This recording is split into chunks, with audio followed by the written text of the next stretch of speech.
मित्रों, हमारा जिला कांगड़ा और जिला कांगड़ा की ये पंचायत पड़ती है रझूं, और झूं का ये वार्ड नंबर 3। और यहाँ वार्ड नंबर 3 में हमारे यहाँ गुलजार भाई जी हैं। उनका यहाँ एक वाटर टैंक बना हुआ है। तो इस टैंक में पिछले साल भी इनका कहना है कि यहाँ एक बहुत बड़ा सांप था, जो कुछ दिनों के बाद जो वो मर गया था। लेकिन ये भी, इसको भी पता नहीं कितने दिन हुए हैं। और ये एक स्पेक्टेकल कोबरा है, यानी कि हमारे भारतवर्ष की शान है, नाग है। और इन जीवों का रहना पर्यावरण के लिए उतना ही जरूरी है जितना हमें जरूरी है। तो हमारे साथ अपने यहाँ जो रझूं बीट पड़ती है उसके गार्ड हमारे प्रकाश जी कानपट बीट, तो ये भी साथ में आए हुए हैं। और ये पंचायत सेक्रेटरी रह चुके हमारे सामवेद भाई जी, वो भी साथ में आए हुए हैं। तो इस जीव को पता नहीं कितने दिन हो गए हैं, तो इसको निकालना उतना ही आवश्यक है जितना कि हर प्राणी को जीने का हक है। तो ये काफी गंदा पानी है, और ये जीव जो है ज्यादातर अपने भोजन की तलाश में जो है, मतलब पीछा करते हुए जो है वो मरने लगे है। पीछे जाना अपना।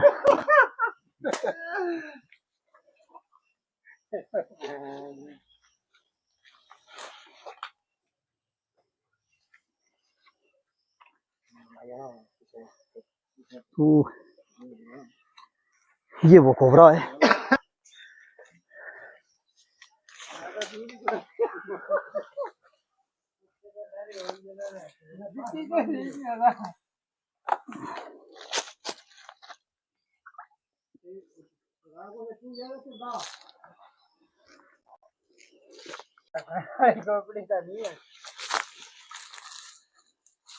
हटिया नहीं।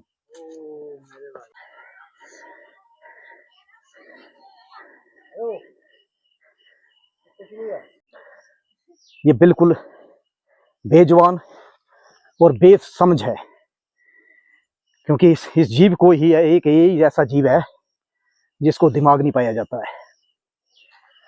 तभी तो कहावत बनी है कि सांप जो वो कभी अपने नहीं होते हैं, इसी कारण। लेकिन ये एक इतना डरपोक प्राणी है, बहुत ही ज्यादा डरपोक, बहुत ही प्यारा कोबरा। ये है हमारे भारतवर्ष की शान, यानी कि नीलकंठ महादेव। तो साथियों, ये भी बहुत ज्यादा थका हुआ है, और मैं कोशिश करूंगा कि अब इसको बॉक्स में डालूंगा, और बॉक्स डालने के बाद जो इसको फिर जंगल में छोड़ दूंगा। तो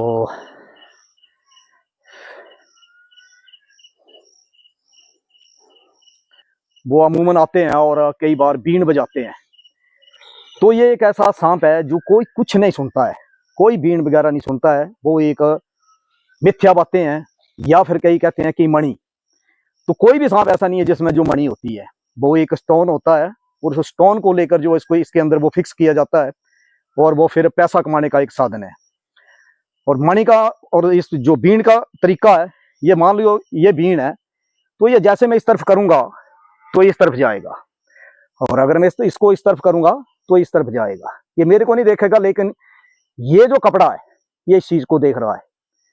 ये तो जैसे मैं ऐसे करूंगा तो ये समझो ये नाच रहा है, वो धुन निकालेगा और ऐसे ऐसे करेगा, और ये डर रहा है, और डर के कारण ये अटैक करेगा।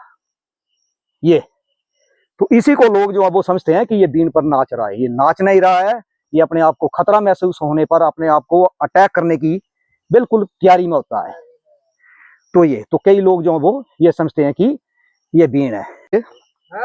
अब ये मेरी तरफ देखेगा, क्योंकि अब कपड़ा जो है वो चला गया।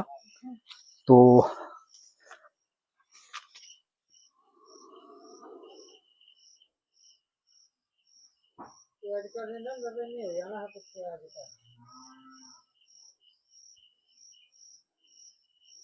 अगर आराम से चला जाएगा तो ठीक है, नहीं तो फिर वैसे डालना पड़ेगा।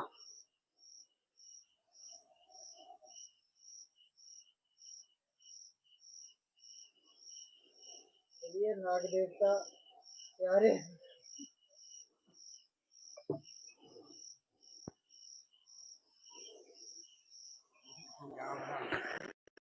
नहीं,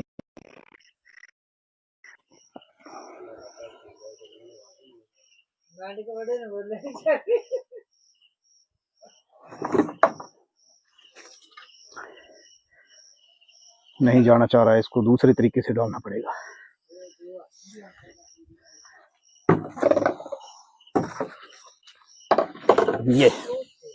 ये इसकी फंकार और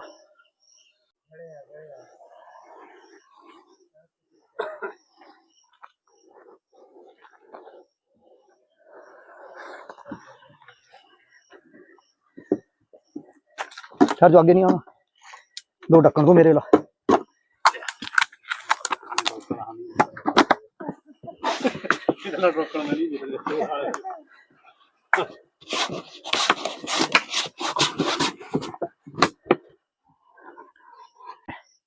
क्योंकि इनके घरों में अब आबादी बढ़ रही है, रोड निकल रहे हैं, बहुत ज्यादा जो मतलब पहाड़ गिर रहे हैं, बारिशें हो रही हैं, इतनी बारिशें हो रही हैं कि जितना ये गहराई तक जाता है पानी उतना अंदर चला जाता है, और ये कुछ मिनटों या कुछ घंटों के बाद जो है वो जमीन से ऊपर आ जाता है। फिर ये अपने लिए सूखी जगह देखता है, और बाद जब जब सूखी जगह में आता है तो अपना शिकार देखता है, और शिकार के चक्कर में ही ये जो है यहाँ इस टैंक में गिर गया था। तो साथियों, इसी तरह इन जीवों को बचाना है, मारना नहीं है, क्योंकि आध्यात्मिक तौर पर भी, वैज्ञानिक तौर पर भी इन चीजों की हमें बहुत जरूरत है। तो राम राम साथियों, जियो और जीने दो, पर्यावरण को इसी तरह बचाते रहो। राम राम।